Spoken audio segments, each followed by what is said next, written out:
जय श्री महाकाल। नमस्कार भाइयों और बहनों। मैं आशा करता हूँ कि आप सब स्वस्थ होंगे और अपने लक्ष्य की तरफ आगे बढ़ रहे होंगे। इसी कड़ी में आपकी रफ्तार को और तेज करने के लिए लेकर आए हैं नंबर एक नया टॉपिक, मुगल साम्राज्य पार्ट 2। सभी भाइयों और बहनों से रिक्वेस्ट है कि इस वीडियो को ज़्यादा से ज़्यादा देखें और ज़्यादा से ज़्यादा शेयर करें, लाइक करें, कमेंट्स करें और सब्सक्राइब ज़रूर करें, क्योंकि इस वीडियो को बनाने में बहुत ज़्यादा मेहनत लगी है हमारी। आप भी हमारी थोड़ी सहायता करें, इससे हमें थोड़ा हौसला अफजाई होगा। आपका बहुत बहुत आभार होगा। तो आगे बिना टाइम को खर्च किए आगे बढ़ते हैं। इस टॉपिक के लिए शुरुआत करते हैं। मुग़ल बादशाह अकबर द्वारा दक्षिण में कौन कौन से राज्य विजित किए गए थे?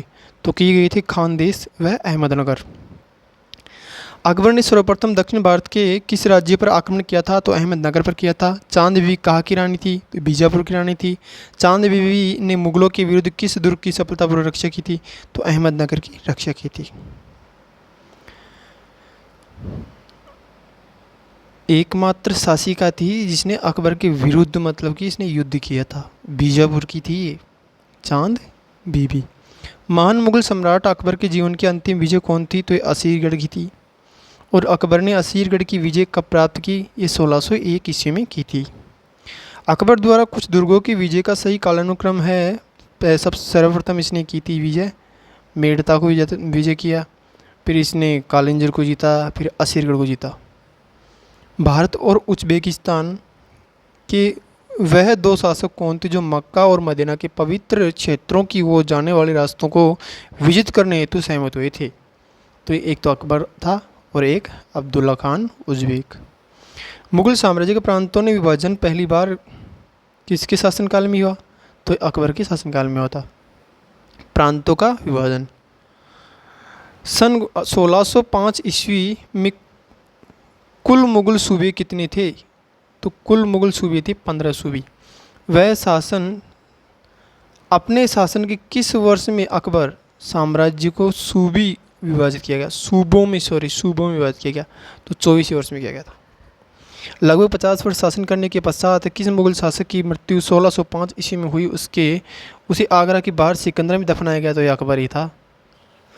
किस मुगल बादशाह का कथन है कि एक राजा को विजय प्राप्त करने के लिए सदैव तत्पर रहना चाहिए, नहीं तो पड़ोसी शासक उसके विरुद्ध शस्त्र उठाने की चेष्टा करते हैं?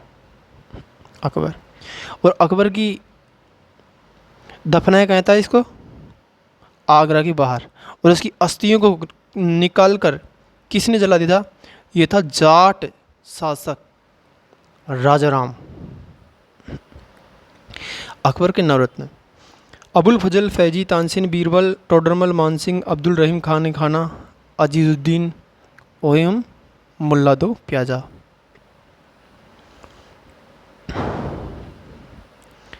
राजपूतों के साथ मेल मिलाप की नीति अपनाने में अकबर का मुख्य उद्देश्य क्या था? तो ये मुगल साम्राज्य को शक्तिशाली बनाना चाहता था। अदम खां के विषय में सत्य कथन क्या है? तो अकबर ने अदम खां को उसके पद से हटा दिया तथा उसके स्थान पर पीर मोहम्मद को मालवा का प्रशासक नियुक्त किया। आदम खान ने अपनी विजय से प्राप्त संपत्ति को अकबर की सेवा में नहीं भेजा था। अकबर का शासनकाल जाना जाता था, तो यह जाना जाता है क्षेत्रों को जीतने के लिए, अपनी प्रशासनिक व्यवस्था के लिए और न्यायिक प्रशासन के लिए। अकबर ने राजपूतों को अपने पक्ष में करने के लिए कौन सी नीति अपनाई? तो वैवाहिक संबंध स्थापित करना और धार्मिक सहिष्णुता की नीति अपनाना और राजपूतों को उच्च पद प्रदान करना की इसने नीति को अपनाया था। अकबर के पुत्र शाहजादा मुराद की मृत्यु कैसी हुई थी? तो अत्यधिक मद्यपान करने मतलब शराब पीने के कारण इसकी मृत्यु हो गई थी। और इसका ही पुत्र कौन था? जहांगीर, वो भी बहुत ज़्यादा शराब पीता था।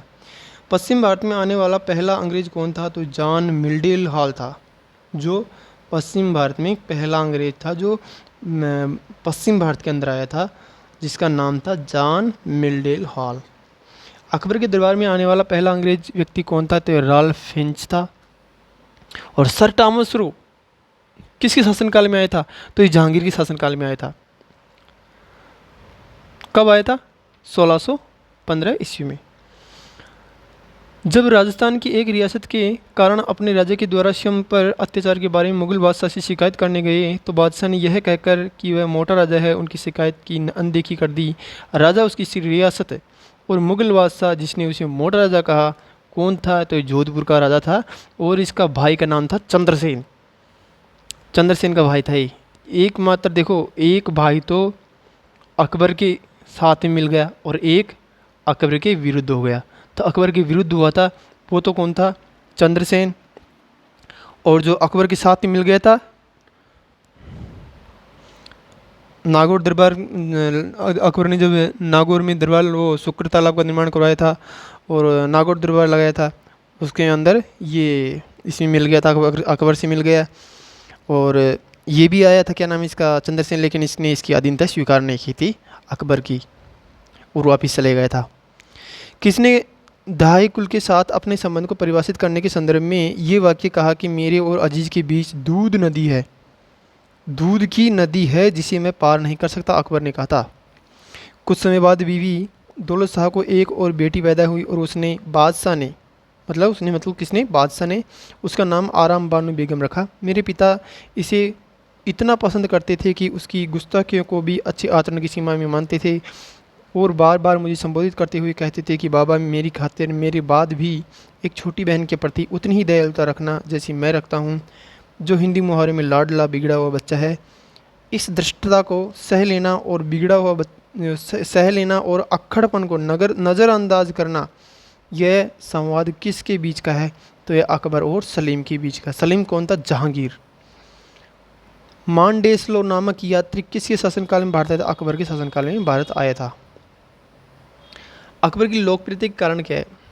तो उसकी लोकप्रियता के कारण थे उसने मनसबदारी प्रथा, उसकी धार्मिक प्रथा, धार्मिक नीति की जो प्रथा थी, उसकी भू राजस्व व्यवस्था और उसका सामाजिक सुधार, ये उसकी लोकप्रियता के कारण थे। मुगल बादशाहों के विषय में सत्य कथन है तो जहांगीर, शाहजहाँ और खुसरो का जन्म राजपूत माँ के गर्भ से हुआ था।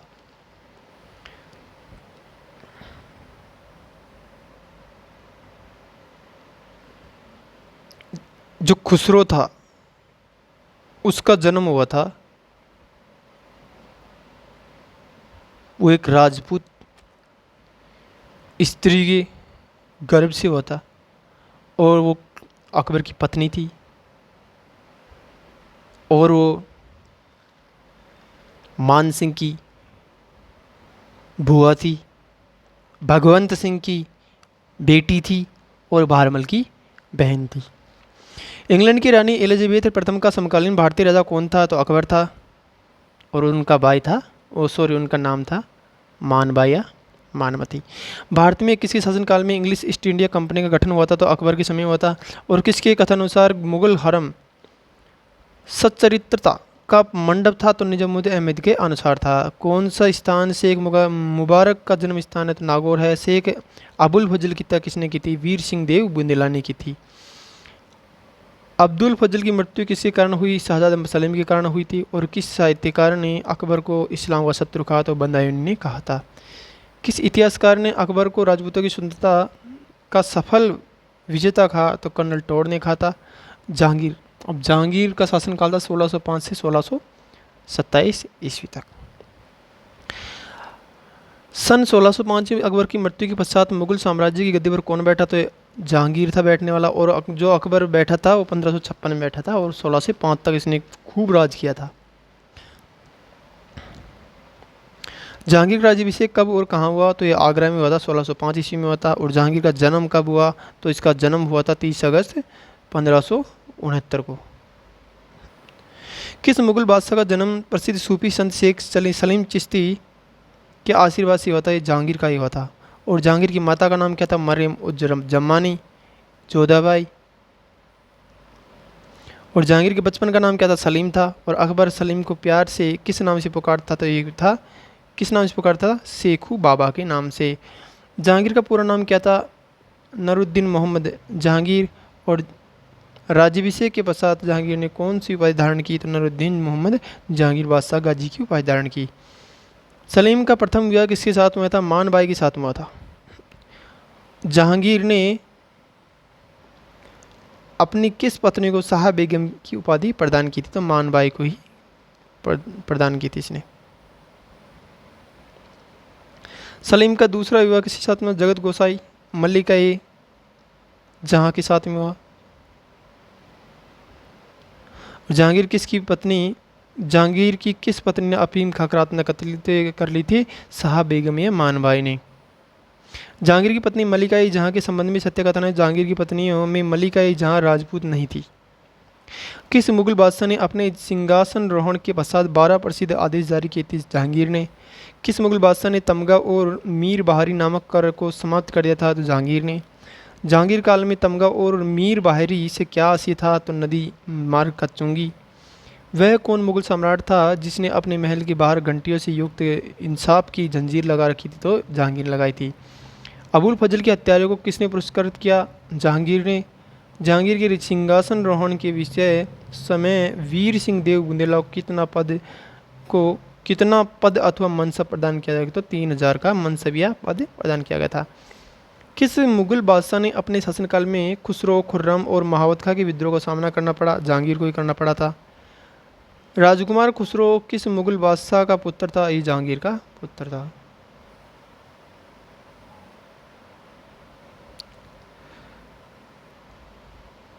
सोलह सौ 7 ईस्वी में जहांगीर की हत्या के षड्यंत्र में खुसरो को क्या दंड दिया गया था? तो अंधा करवा दिया गया था।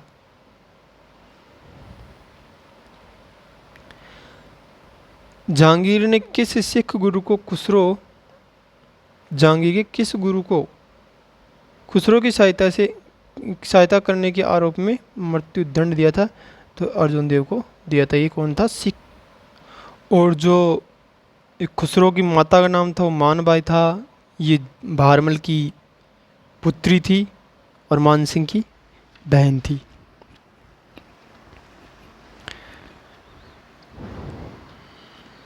गुरु अर्जुन देव को जहांगीर ने 1606 ईस्वी में किसके कहने पर मृत्युदंड दिया? तो ये था चंदू शाह के कहने पर इसने मृत्युदंड दे दिया था गुरु अर्जुन देव को। ये गुरु अर्जुन देव कौन थे? तो ये सिख गुरु थे। जहांगीर के विषय में सत्य कथन क्या है? तो जहांगीर ने गुरु अर्जुन देव को मृत्युदंड दिया और सिख गुरु ने विद्रोही खुसरो को समर्थन दिया था, इसलिए उसने मृत्युदंड दे दिया। शाहजादा खुसरो को किस स्थान पर दफनाया गया था? तो इलाहाबाद में दफनाया गया था। मेवाड़ राज्य जो बाबर के समय से ही मुगल साम्राज्य को चुनौती दे रहा था, किस मुगल बादशाह के समय में पराजित हुआ था? किस मुगल बादशाह के समय में पराजित हुआ था? तो जहांगीर के समय में हुआ था। मेवाड़ की संधि किस वर्ष हुई थी? 1615 ईस्वी में हुई थी। और किसके शासनकाल में मेवाड़ राज्य ने मुगलों की संप्रभुता को स्वीकार कर लिया था? जहांगीर के शासनकाल में किया था। जिस टाइम पे कौन सा शासन मेवाड़ का? अमर सिंह था और अमर सिंह का पुत्र करण सिंह। और किसके कहने पर इसने जो अधीनता स्वीकार की थी या संधि की थी मुगलों से अमर सिंह ने? तो अपने पुत्र करण सिंह के कहने पर की थी। मुगलों एवं मेवाड़ के राणा के मध्य चित्तौड़ की संधि किस शासक के शासनकाल में हस्ताक्षरित हुई? तो जहांगीर के समय हुई थी। और मेवाड़ मुगल संधि के विषय में कथन क्या है? तो राणा ने मुगल सम्राट की अधीनता स्वीकार कर ली। मुगल सम्राट ने मेवाड़ का समस्त विजित प्रदेश राणा को लौटा दिया और चित्तौड़ के दुर्ग की मरम्मत को निषिद्ध कर दिया गया।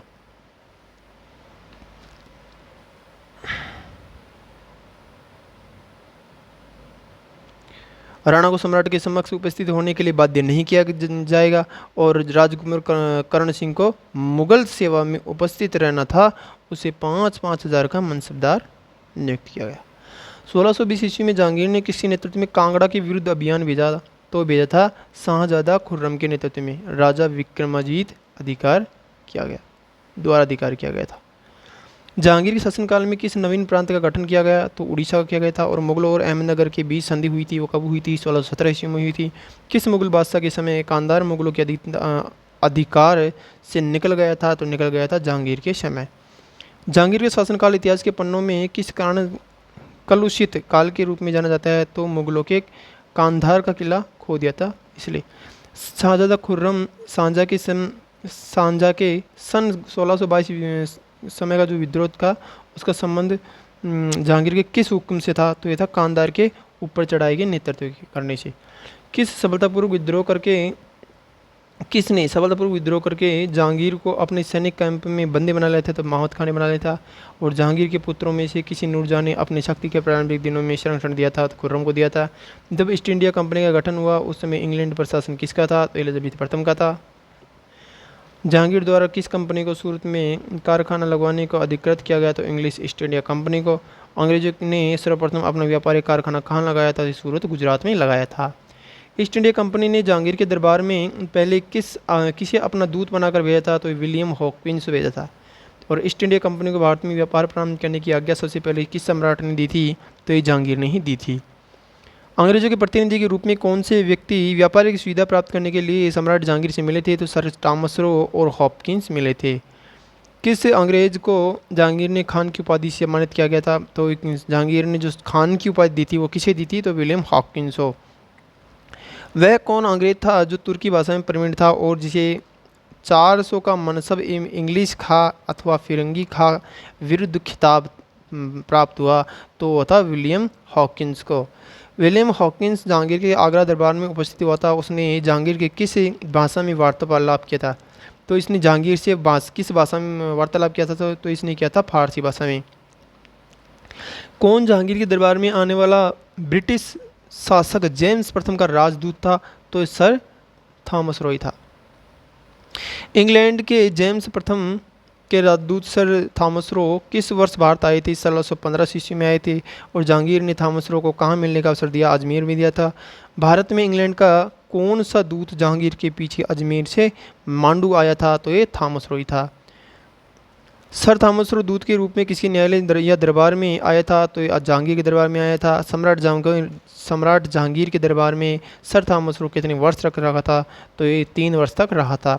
एडवर्ड टेरी किसके शासनकाल में भारत आया था? जहांगीर के समय आया था। एक डच पर्यटक जिसने जहांगीर के शासनकाल का मूल्यवान विवरण दिया था वह कौन था? तो ये था फ्रांसिस्को पेलसर्ट। डच पर्यटक फ्रांसिस्को पेलसर्ट किसके शासनकाल में भारत आया था? तो ये जहांगीर के शासनकाल में भारत आया था। जहांगीर की मृत्यु कब हुई थी? 1627 ईस्वी में इसकी मृत्यु हो गई थी। उसी ये शासक कब बना था? तो 1605 में बना था। इसका जन्म कब हुआ? 1569 में हुआ था। जहांगीर की मृत्यु किस स्थान पर हुई थी? भीमवार नामक स्थान पर इसकी मृत्यु हुई थी। सम्राट जहांगीर को कहाँ दफनाया गया? लाहौर में दफनाया गया। किस मुगल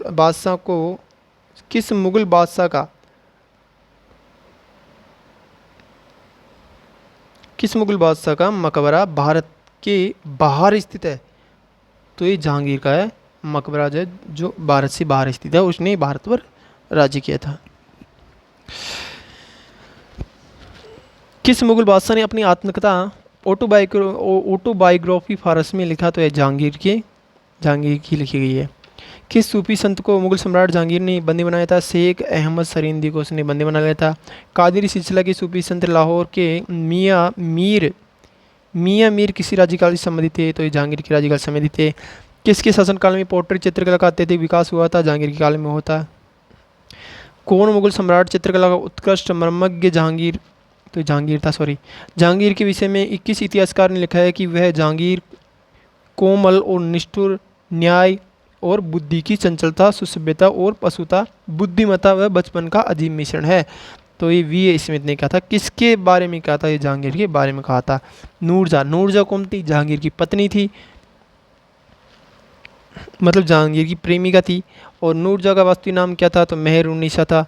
नूरजहां के जन्म एवं प्रारंभिक जीवन के बारे में जानकारी कहाँ से मिलती? तो ये जानकारी मिलती है मोतमिद खां कृत इकबाल नामा ए जहांगीरी, जो कोई ग्रंथ है या कृति है उससे मिलती है। नूरजहां के पिता का नाम क्या था? इसका नाम था मिर्ज़ा गयास बेग। और इसकी माता का नाम था असमत बेग, जिसने यंत्र का प्रयोग किया था प्रथम बार अजमेर के अंदर।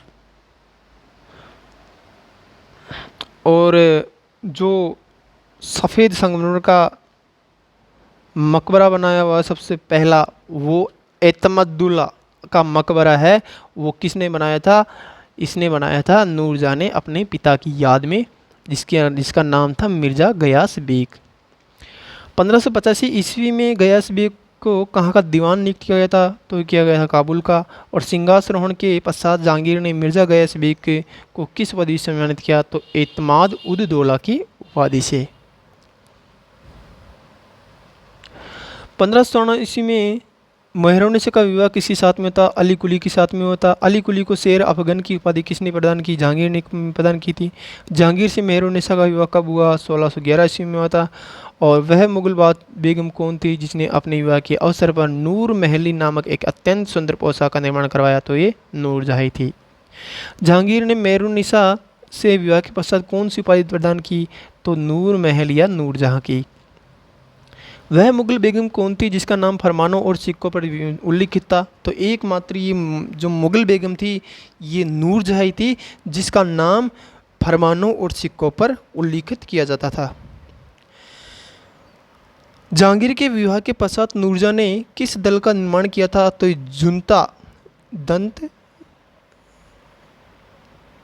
जुनता दल था या नूरजहाँ गुट का इसने निर्माण किया था। जुनता दल के जो प्रमुख सदस्य कौन थे? वो थे एतमद्दौला। एतमद्दौला कौन था? गयास बेग। गयास बेग कौन था? तो ये गयास बेग की उपाधि थी एतमद्दौला, और एतमद्दौला गयास बेग को कहते हैं। और गयास बेग था नूरजहाँ का पिता। अस्मत बेगम नूरजहाँ की माता। अशफाक खान शाहजादा खुर्रम। अशफाक खान कौन था? नूरजहाँ का भाई। और खुर्रम था ही जहांगीर का पुत्र। किस इतिहासकार ने नूरजहाँ की जुनता वाले सिद्धांत की आलोचना की? तो परोपकार एम नूरुल हसन ने इसकी सिद्धांत की आलोचना की थी। नूरजहाँ ने शेर अफगान के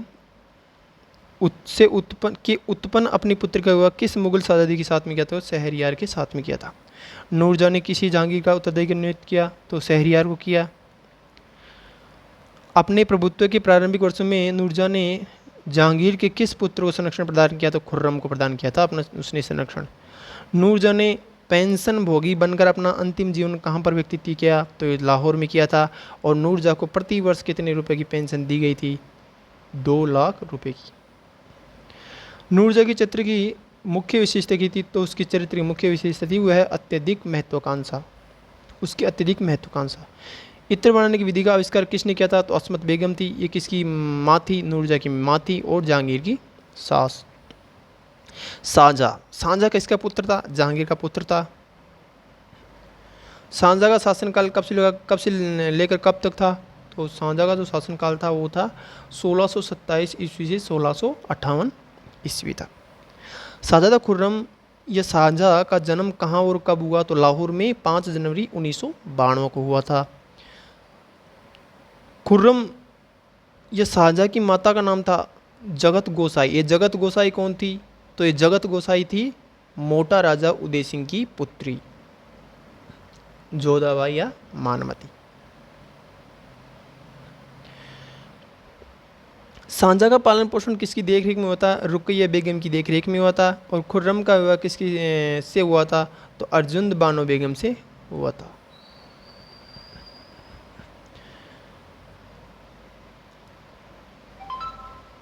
मुगल कालीन कौन महिला इतिहास में मुमताज़ महल के नाम से जानी जाती है? तो अर्जुन बानो बेगम को ही जाना जाता है। जो खुर्रम था वो शाहजहाँ का नाम है। शाहजहाँ की पत्नी मुमताज़ महल से कुल कितनी संतानें पैदा हुई? तो 14 संतानें पैदा हुई थी। और इसमें से सिर्फ 7 ही बची थी जीवित, बाकी मर गए थे। उनका नाम था जहाँ आरा बेगम, फिर हुई दारा शिको, फिर सासूजा, फिर रोशन आरा, ये भी पुत्री थी इसकी। औरंगजेब हुआ, फिर हुआ मुराद बख्श, और फिर कोहन आरा हुई थी। शाहजहाँ का ज्येष्ठ पुत्र कौन था? दारा शिको था। किस इतिहासकार ने दारा को लघु अकबर कहा? तो लेनपुल ने कहा था। दारा शिको सूफियों की किस परंपरा से प्रभावित हुआ? तो ये कादिरी परंपरा से प्रभावित हुआ था। और वह प्रसिद्ध सूफी संत कौन था जो दारा शिको के आध्यात्मिक गुरु थे? तो आध्यात्मिक गुरु थे वो मुल्ला शाह थे। शाहजहाँ ने किसे शाह बुलंद इकबाल की पदवी प्रदान की? तो दारा शिको की थी। और वीरता एवं साहस के लिए शाहजहाँ द्वारा बहादुर की पदवी किसे दी गई? तो औरंगजेब को दी गई थी। जब खुर्रम या शाहजहाँ ने विद्रोह किया था तब उसे जमानत के रूप में जहांगीर के पास अपने किन पुत्रों को भेजा था? तो दारा और औरंगजेब को। जहांगीर की मृत्यु के समय शहजादा खुर्रम किस स्थान पर था? तो ये दक्षिण भारत में था। जहांगीर ने खुर्रम को शाहजहाँ की उपाधि कब प्रदान की थी? 1622 ईस्वी में दक्षिण विजय के बाद। जहांगीर की मृत्यु के पश्चात आसफ खां या शाहजहां का ससुर एवं ख्वाजा अबुल हसन ने किसी सिंहासन में बैठाया था? दार बख्श को बैठाया था। किस मुगल शहजादे को समकालीन इतिहासकारों ने उचित ही बलि का बकरा कहा? तो यह किसे कहा था? दावर बख्श को। शाहजहाँ का आगरा में भव्य राज्यारोहण कब संपन्न हुआ था? ये हुआ था 6 फरवरी 1928 ईस्वी को। सॉरी, ये गलत है। शाहजहाँ का आगरा में भव्य राज्यारोहण कब हुआ?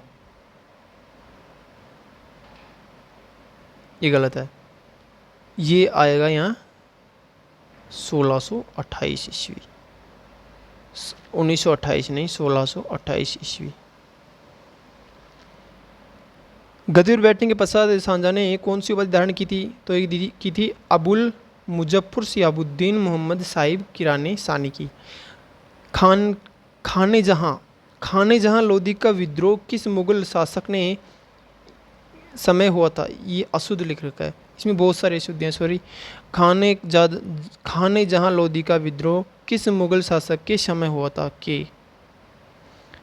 तो ये हुआ था शाहजहाँ के समय।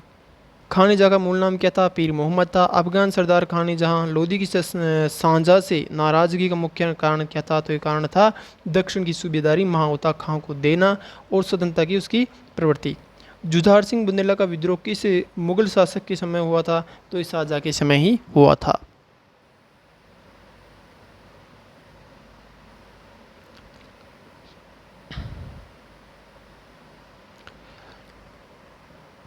नूरपुर के जमींदार जगत सिंह का विद्रोह किस मुगल बादशाह के समय हुआ था? शाहजहाँ के समय हुआ था। किस मुगल बादशाह के धार्मिक और राजनीतिक कारणों के साथ साथ स्थानीय उपद्रवों की वजह से पुर्तगालियों को समाप्त करने का आदेश दिया गया? तो शाहजहाँ ने ही दिया था। और शाहजहाँ पुर्तगालियों के दमन हेतु क्यों इच्छुक था? पुर्तगालियों की बढ़ती उद्दंडता, लोगों को ईसाई बनाने की उनका प्रवृत्ति और उनकी लूटपाट की प्रवृत्ति के कारण। शाहजहाँ के शासनकाल में पुर्तगाली भारत में कहाँ पर कब बस गए थे? तो ये बंगाल में बस गए थे। और बंगाल के प्रमुख बंदरगाह हुगली से पुर्तगालियों को निष्कासित करने वाला मुगल बादशाह कौन था? तो शाहजहाँ ही था। पुर्तगालियों के विरुद्ध शाहजहाँ ने किस नगर का घेरा डाला था? तो हुगली का डाला था। ईस्ट इंडिया कंपनी के बंगाल में व्यापारिक सुविधाएं प्रदान करने वाला मुगल बादशाह कौन था? ये शाहजहाँ ही था। कौन शाहजहाँ के शासनकाल में अधिकांश समय दक्कन का गवर्नर रहा? तो औरंगजेब रहा। और 1636 ईस्वी में मुगलों और बीजापुर के मध्य संधि हुई थी। इस संधि के परिणामस्वरूप कितने वर्षों तक शांति रही थी? तो 20 वर्षों तक रही थी। शाहजहाँ के शासनकाल में किस भारतीय राज्य को मुगल साम्राज्य का में मिला लिया गया था? तो अहमदनगर को मिला लिया गया था। सन 1639 ईस्वी में शाहजहाँ द्वारा सूरत के गवर्नर के दुष्कर्मों के विषय में स्पष्ट बात बताने के लिए व्यापारी समुदाय के प्रतिनिधियों को बुलाया गया। सम्राट के सम्मुख साक्ष्य देने के लिए कौन प्रस्तुत हुआ था? तो ये हुआ था वीरजी वोहरा। शाहजहाँ के शासनकाल में दक्कन की भूमि कर व्यवस्था में महत्वपूर्ण सुधार करने वाला अमीर कौन था? तो मुर्शिद कुली खान था। सुप्रसिद्ध कोहिनूर हीरा शाहजहाँ को किसने उपहार में दिया था? तो मीर जुमला ने दिया था। मीर जुमला का जो वास्तविक नाम था वो क्या था? तो मीर मोहम्मद सैयद।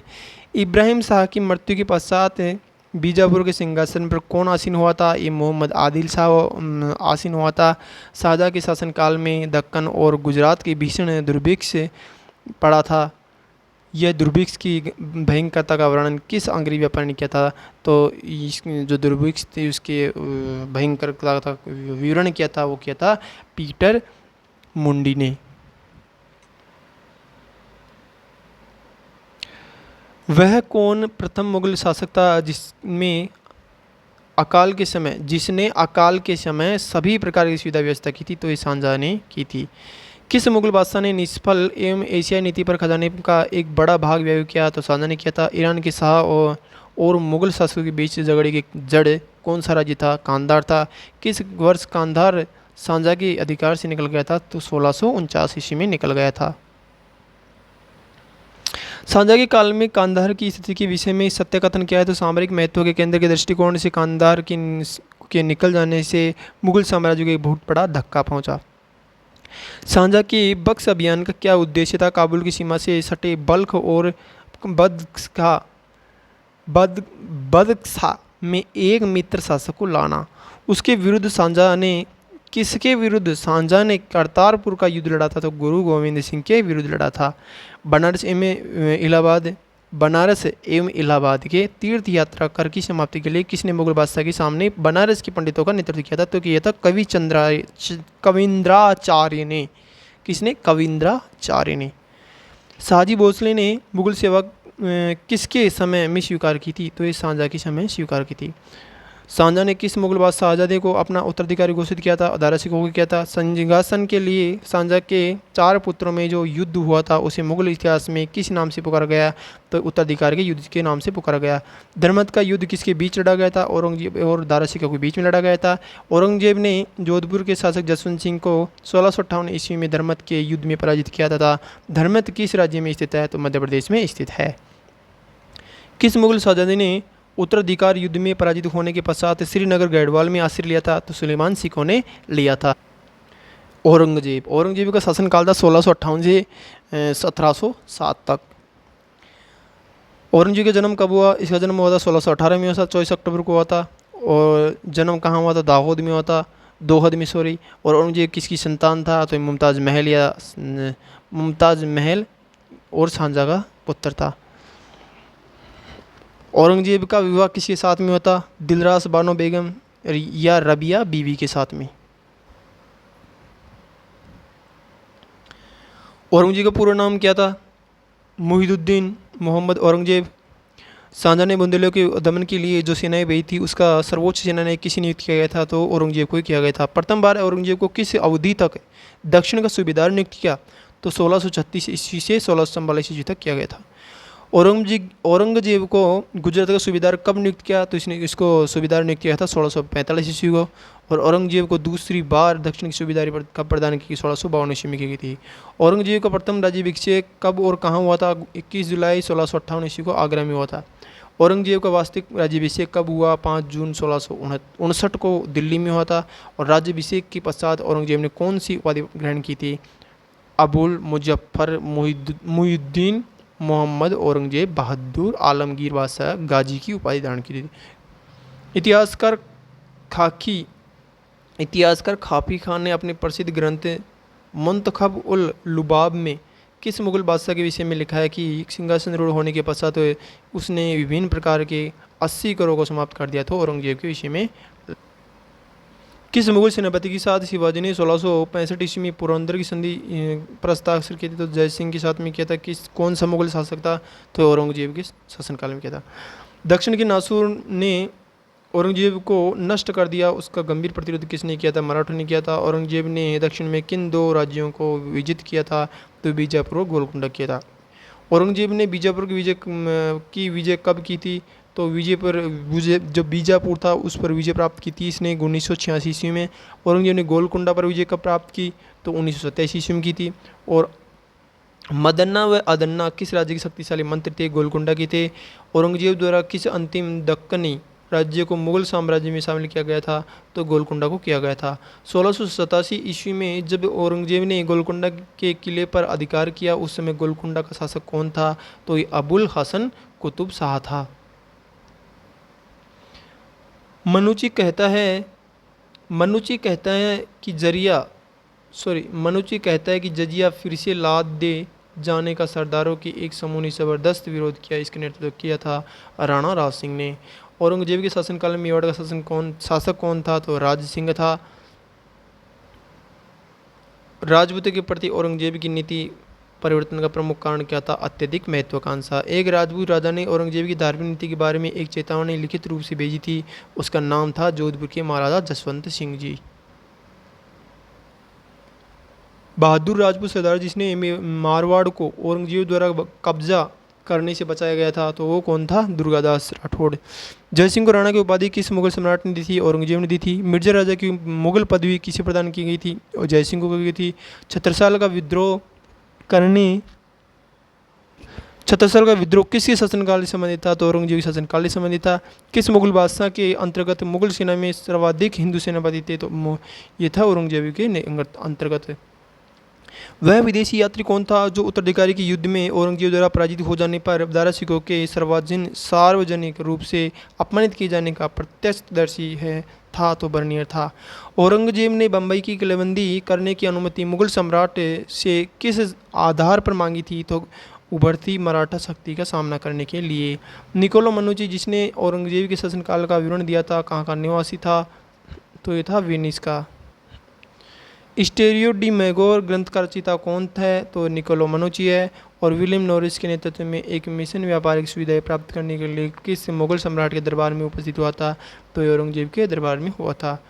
औरंगजेब ने किस अंग्रेजी नौसैनिक बेड़े को पराजित किया था और उसका सेनानायक कौन था, तो सर जॉन चाइल्ड। औरंगजेब द्वारा गाजी की उपाधि धारण करना उसकी किस प्रवृत्ति का प्रतीक है, तो असहिष्णु एवं जिहादी का।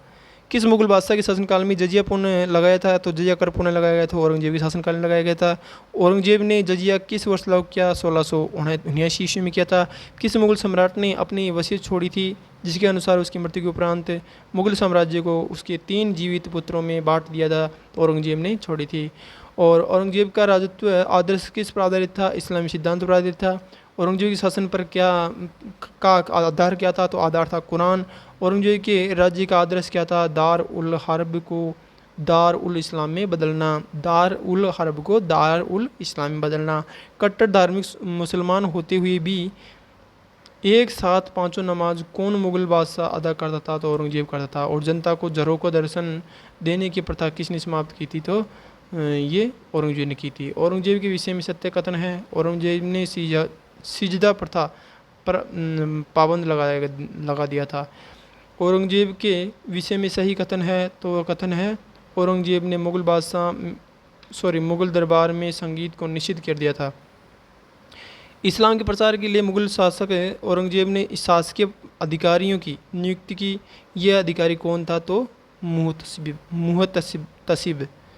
औरंगजेब ने 1663 ईस्वी में सती प्रथा पर पूर्ण प्रतिबंध लगा दिया था। इसके पूर्व किस मुगल शासक ने सती प्रथा को बंद करने का प्रयास किया, तो वो अकबर ने किया था। दारा सिकों को मुलहिद किसने किया था, कहा था सॉरी, तो अगर औरंगजेब ने ही कहा था। किसको, दारा सिकों को क्या, मुलहिद। दारा सिकों कौन था, तो औरंगजेब का भाई था और शाहजहाँ का पुत्र था और मुमताज़ महल का भी पुत्र था। औरंगजेब के शासनकाल में हिंदुओं के धार्मिक मेलों पर कब प्रतिबंध लगाया था, तो सन 1668 ईस्वी में। औरंगजेब के चरित्र की मुख्य कमजोरी क्या थी, तो थी वह अविश्वासी था। औरंगजेब के विषय में सत्य कथन है, तो वह कठोरतम मुगल शासक था, कठोरतम मुगल शासक। औरंगजेब की मृत्यु के पश्चात बंगाल किसके नेतृत्व में मुगल साम्राज्य में लगभग स्वतंत्र हो गया, तो मुर्शिद कुली खान के नेतृत्व में हो गया था। मुगल सम्राट एवं द्वारा नियुक्त बंगाल का अंतिम गवर्नर कौन था, ये था मुर्शिद कुली खान। और मुगल साम्राज्य के विघटन के संदर्भ में किसको वजीर गयासुद्दीन इमाद उल मुल्क ने आपत्ति किया था, तो अहमद शाह को किया था। मिर्जा राजा जयसिंह द्वारा 1665 ईस्वी में पुरंदर के घेरे के समय कौन सा यात्री उपस्थित था, तो मानुची था। और मेहरुन्निसा और जैबुन्निसा, जितुन्निसा, बदरुन्निसा तथा जुबदुन्निसा किस मुगल बादशाह की पुत्री थी, तो औरंगजेब की पुत्री थी। सबके निस्सा लग रहे हैं।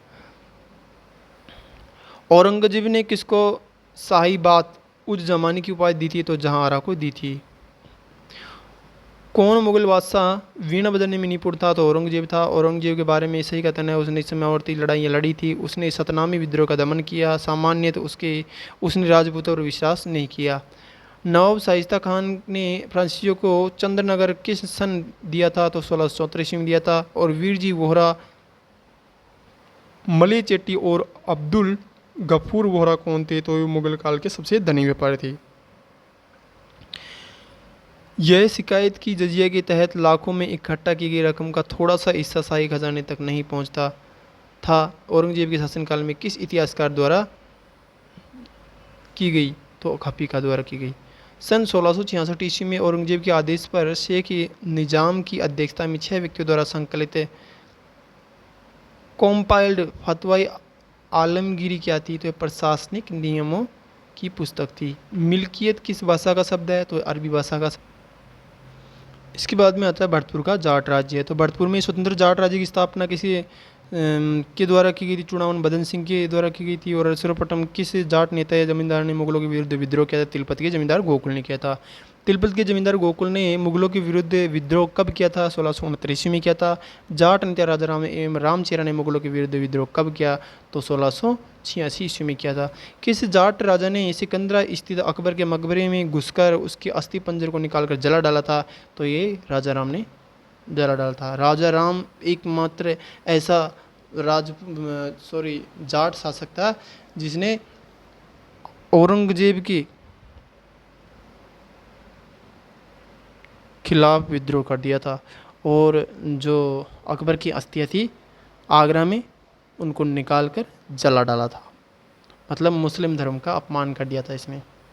महान वीर राजाराम जाट शासक, जो भरतपुर का शासक था। राजाराम के पश्चात जाटों का नेतृत्व किसके द्वारा किया गया था? तो चूड़ामन के द्वारा किया गया था। और उत्तरवर्ती मुगल साम्राज्य में जाट किन क्षेत्रों में अत्यधिक सक्रिय थे? तो दिल्ली, मथुरा, आगरा और भरतपुर। सर्वप्रथम जाटों ने किस मुगल शासक की चुनौतियों का विरोध किया था? औरंगजेब की चुनौतियों का विरोध किया था। जाट नेता चूड़ामन ने भरतपुर में किस अवधि तक स्वतंत्र शासक के रूप में शासन किया था? तो 1695 ईस्वी से 1721 ईस्वी तक किया था। जाट नेता चूड़ामन ने किस दुर्ग का निर्माण किया? थीम या थोन के दुर्ग का निर्माण किया था। किस मुगल सूबेदार ने चूड़ामन को परास्त करने थीम नामक दुर्ग को विजित किया था? तो आगरा के सूबेदार जयसिंह द्वितीय ने। किस जाट नेता ने आत्महत्या की थी? चूड़ामन ने ही की थी। और जाट नेता चूड़ामन ने कब आत्महत्या की थी? तो इसने 1721 में अपनी आत्महत्या कर ली थी। चूड़ामन की मृत्यु के पश्चात जाट राज्य का उत्तराधिकारी कौन बना? तो चूड़ामन का भतीजा था बदन सिंह बना था। बदन सिंह ने अपनी सैन्य शक्ति बढ़ाने हेतु किन स्थानों में सुदृढ़ दुर्ग का निर्माण किया? तो दींग, कुमेर, वेद और भरतपुर में। भरतपुर राज्य के वास्तविक संस्थापक किसे माना जाता है? तो बदन सिंह को माना जाता है। और बदन सिंह ने किसे विदेशी आक्रमण के पश्चात मथुरा पर आधिपत्य स्थापित कर लिया था? तो ये नादिर शाह ने कर लिया था। किसने बदन सिंह के मथुरा आधिपत्य को स्वीकार किया तब उसे राजा की उपाधि दी? तो अहमद शाह अब्दाली ने दी थी। और किस जाट राजा की अहमद शाह अब्दाली ने महेंद्र की उपाधि दी थी? तो जाट राजा को दी गई थी वो महेंद्र की उपाधि। वो किसको दी गई थी? बदन सिंह को। सवाई राजा जयसिंह ने किस जाट राजा को ब्रजराज की उपाधि दी थी? तो बदन सिंह को दी थी। और बदन सिंह की मृत्यु के पश्चात जाटों का नेतृत्व किसने किया? जो सूरजमल ने किया था। सूरजमल में जाटों का नेतृत्व किस अवधि तक किया गया? तो सूरजमल ने किया था 1756 से 1763 ईस्वी तक। किस जाट नेता को जाटों का अफलातून या प्लेटो कहा है? तो सूरजमल को कहा गया है। और भरतपुर के लोहगढ़ किले का निर्माण भी किसने करवाया था? सूरजमल ने करवाया था। सूरजमल के पश्चात जाटों का नेतृत्व किसने किया था? तो ये किया था जवाहर सिंह जी आए, फिर रतन सिंह जी, फिर केहर सिंह जी, फिर नवल सिंह जी और फिर रणधीर सिंह जी। अंतिम जाट किसे माना जाता है? जाट शासक तो रणधीर सिंह को माना जाता है। और रणधीर सिंह ने अंग्रेजों की अधीनता कब स्वीकार की? तो 1805 ईस्वी में की थी अधीनता स्वीकार। तो आज हमारा टॉपिक यहीं ख़त्म होता हुआ, फिर एक नई टॉपिक के साथ में मिलेंगे नेक्स्ट डे को एक अलग टॉपिक के साथ में मिलेंगे। तब तक के लिए सभी भाइयों को और बहनों को, मेरे दोस्तों को मेरा